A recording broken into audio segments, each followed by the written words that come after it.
everyone, welcome back to Storytime with me. Have you ever bought some new clothes?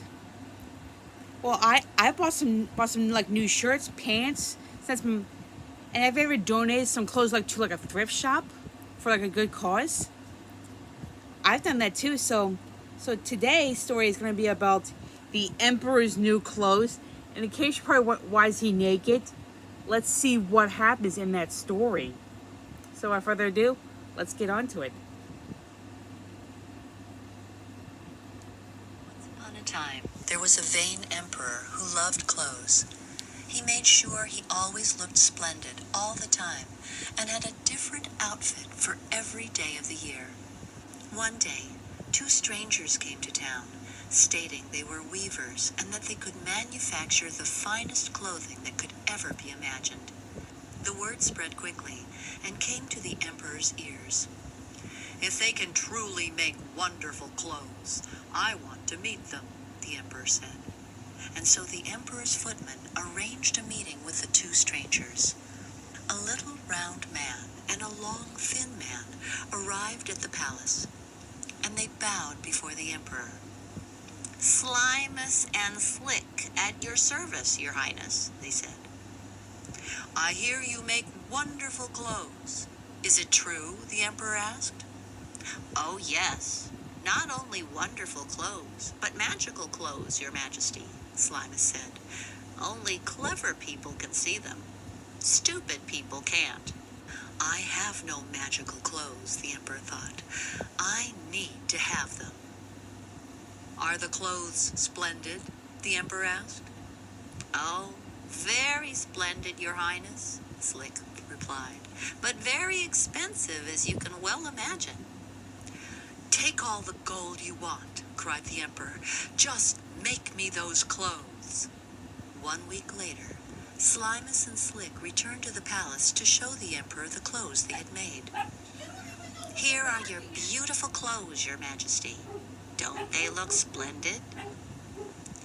The emperor and all his footmen gulped, because they couldn't see a thing. None of them wanted to seem stupid. So when the emperor said, "Splendid! They are splendid!" all his footmen agreed. "Oh, yes, your majesty, these are by far your most splendid clothes." The emperor decided to wear his magical clothes to the royal procession that very day. "Here is your cloak," said Slimus. "It's as light as a feather."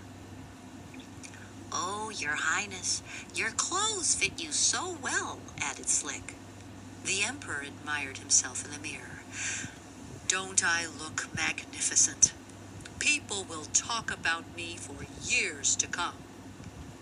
"Yes, your majesty," everyone agreed, staring at the emperor. "Open the palace gates," ordered the emperor, "and let the royal procession begin."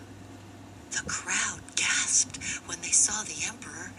Everyone had heard that only clever people could see his clothes, so everyone cried out, "How splendid His Majesty looks in his new clothes, and look how well they fit." Of course, no one could see the clothes, but none of them would admit that, because no one wanted to declare himself a fool. Until a small child cried out, "The emperor has no clothes on!" Then everyone looked at each other and began laughing out loud. "The emperor has no clothes on!"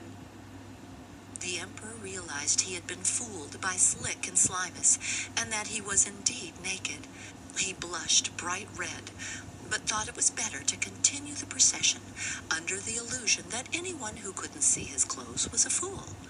He walked stiffly, while behind him a page held his imaginary mantle. As for Slick and Slimus, they had disappeared with all of the gold, never to be seen again.